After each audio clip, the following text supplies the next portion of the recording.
Want to take a sec just to, hopefully everybody had a Merry Christmas yesterday. Good, glad the way the schedule fell, that our players and our coaches could spend time with their families and get some time before coming back refreshed, ready to roll this week, which is what we'll do. Very much looking forward to the opportunity this week. A heck of a challenge with the Green Bay Packers coming in, Sunday Night Football. We know, kind of there's a lot of scenarios and things with the playoffs and, things that may or may not need to happen. What we're focused on this week is putting together a good game plan and trying to win a football game against a team in, a very similar situation to us. And ultimately, it's going to be about playing good football as a team on Sunday night and trying to find a way to win a football game and continuing, our chase to try to find a way in the playoffs. And ultimately, that's what we're going to do. I want to give you guys an update. We did confirm with DJ Hockenson that he did sustain a tear to his quad, and he will be going on injured reserve, and we'll have that surgically repaired hopefully this week. And TJ Hockenson as well did sustain an MCL and ACL injury. He will go on IR as well. Crushed for both those guys, two of our most impactful players, leaders on our team, kind of set the standard of what we want as Minnesota Vikings in every aspect of who they are as men and teammates and players on the grass. And, two guys that will be difficult to overcome their loss, but we're going to have guys step up and hopefully still have those guys involved and around our team, because they are, like I said, leaders and very, very important to our locker room. Just a couple other guys, Jordan Addison and Mekhi Blackman, will be, kind of more in the day-to-day world this week. Both are feeling better and better here early on in the week. We'll see how they do with their treatments and their rehab and what their availability throughout the week will look like, but not ready to say anything more than they're both questionable for the game this week. I'm hoping to get Brian O'Neill back in there. He'll progress throughout the week. He'll be questionable as well. There's some other guys as well that we'll hopefully work through, but really TJ and DJ were the two I did want to update you guys on at this moment. We'll start with Andrew and then Matthew. Hey, Kevin, with TJ, did he tear both of those ligaments that you mentioned? And then just how would you summarize the impact he had for you all year? He did. Confirmed. We confirmed that via MRI. Very, very unfortunate play, with the way, sometimes we've done a nice job kind of helping take out some of those head and neck area hits, to the defenseless players. Some of those low hits can be incredibly, catastrophic for guys. And so it was awful to see that happen. TJ, I can't say enough, just looking back on whether it been, when we've had Kirk go down, JJ go down, some of our guys up front. TJ has been a constant throughout the whole season. He's been incredibly tough, dealing with some things, throughout the year, managing those, working through those, and still being available each and every Sunday to us. I just, absolutely love TJ, love what he is to our organization, love his toughness, like I said, and his production. I mean, he's been wildly, wildly productive all season long, which was my expectation coming into the season, and just his role, when we're at our best, when we do have Kirk and we have our full group with JJ, Jordan, KJ, BP, Josh and Johnny to kind of support TJ in that tight end room. It's a heck of a skill group. Unfortunately, for TJ, he's, going to be on the road to recovery.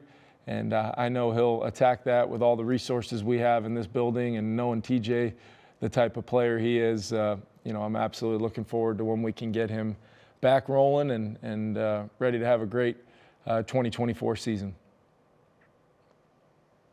Hey, Kevin, just with all the injuries, how has it changed, I guess, the coaching process? I mean, I know it's always next man up, but this year it seems like you've got quarterback going down, Jefferson out for a good period of time, and now without TJ Hockenson. I guess how has it just altered things in comparison to what it was like last year when mostly everyone was healthy? Yeah, it's been different. There's no way to really, you can say next man up all you want. You can talk about that mentality, and we do kind of live by that mentality because we like to prepare all of our guys and have guys understand that their development from a personal standpoint as a player to their role. Sometimes, we're more so trying to get guys prepared and ready for when times do get tough, they get called upon. We may lose some of our more impactful players, and we've got to try to continue to go out there and play to win football games. And that's what this really whole year's kind of been about, whether you talk about some of the offensive line kind of groups we've put out there, having to play significant time without Kirk, without JJ, without, whether it's, TJ or some of our guys on the defensive side. It's been significant. And I think our guys have battled. I think we've had the right mindset to have guys step up in certain roles and be ready for, that opportunity when called upon. And it's just been something you do have to work through. We've worked through it as a staff, trying to kind of adjust and adapt to what we think is going to give us the best chance to win games based upon the personnel we do have for that particular week, and it's been different at different times, and that's our jobs as coaches to continue to try to find ways to be competitive and try to find ways to win football games. And we've lost a lot of close games this year. We won a lot of close games last year. I think it's just a matter of just worrying about that next play, that next opportunity to see if we could be at our best and give our guys a great plan, give them a great play call, no matter what phase of our team that we're in at that moment, and hopefully prepare them to go play fast and have confidence that they're going to have success. And we'll continue to do that all the way down to the very end here. This week is about this week's game and the Green Bay Packers, and it's a team we know well. They know us well, and we've got to find a way to put together a great plan and have a good week of preparation that will lead to us having the confidence to go play well regardless of the injury adversity that we have faced this year. Alec and Kevin. Yeah, hey Kevin. Is the plan still for Nick to be the starter this weekend?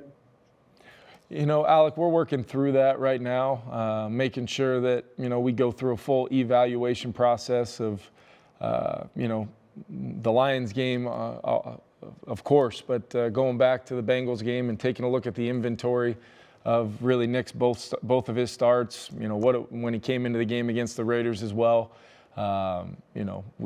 We've had some turnovers. There's no doubt about it, and the interceptions has been the story for much of the year since we've kind of lost Kirk at that position, and we're trying to work through what we feel gives us the best chance to still be explosive like we were moving the football the other day against the Lions, but we've got to find a way to still possess the football and not set our team back.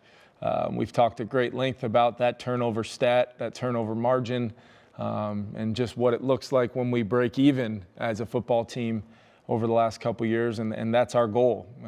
Defense forces an early turnover the other day, and we have a chance to go down and maybe add to our lead in those moments, and we end up with the ball going the other way on that fourth down play. And that's just one example of us not maximizing our opportunities within the game to execute, to do our jobs, to do the things that we need to do to sustain some momentum in some of these games. And that's what we're looking at, the quarterback position, and really across the board with our whole team, what that looks like now that we're late in the year and we've been in the mindset of we're just focused on winning one football game, what that takes for this week.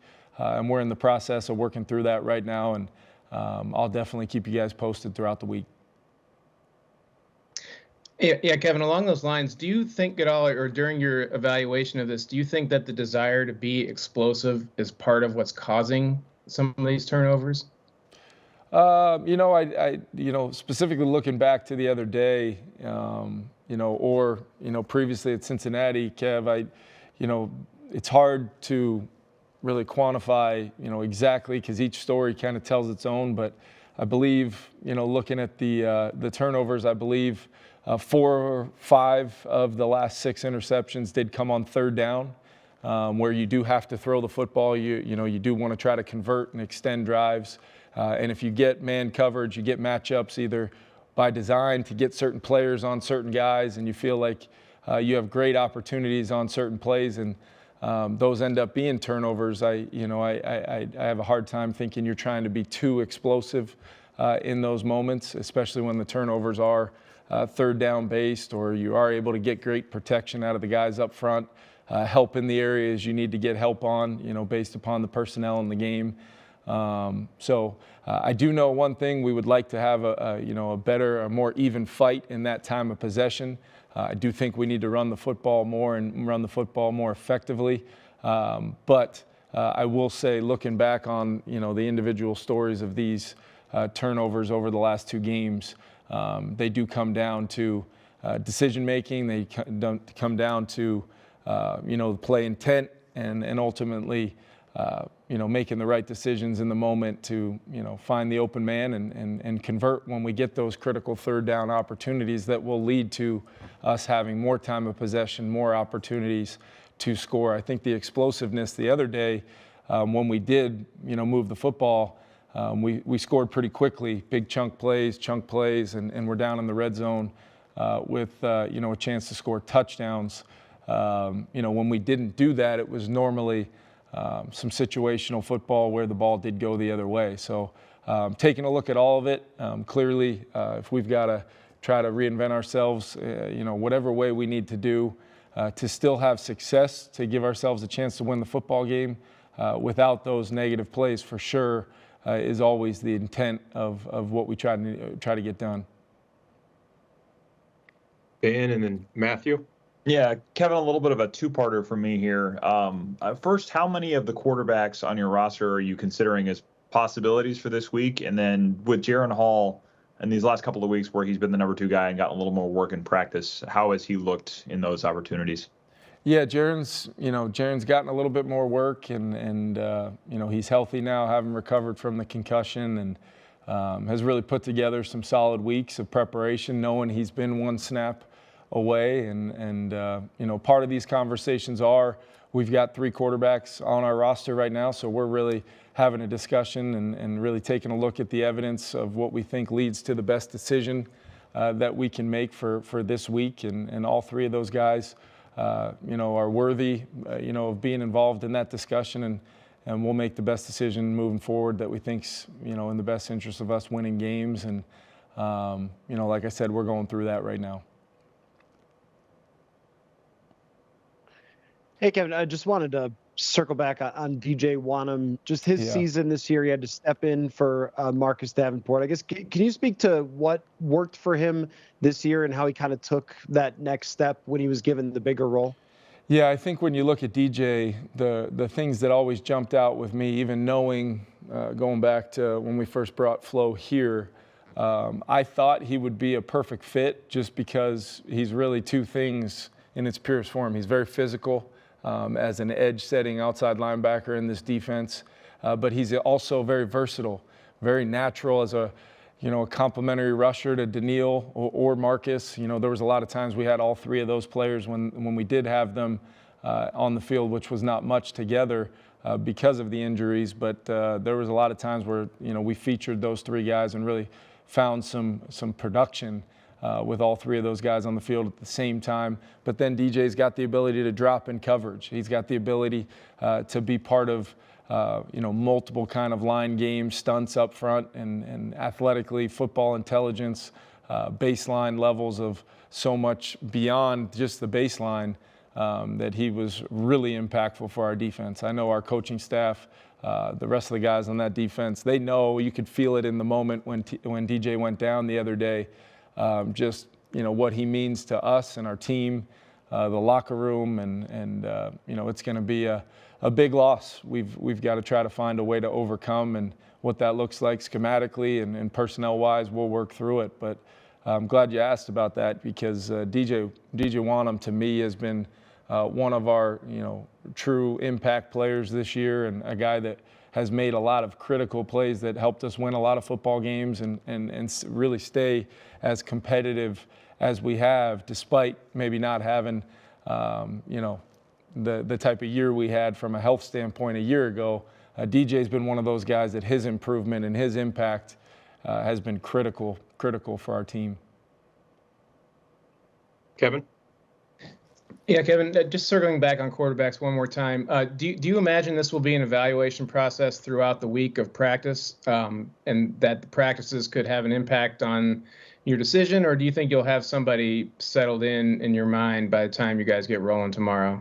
Yeah, I think it's important just to maximize our preparation for not only that player that gets the nod, but also for whoever's going to be the number 2, that they can go through the process of the work week and know that they're just one snap away.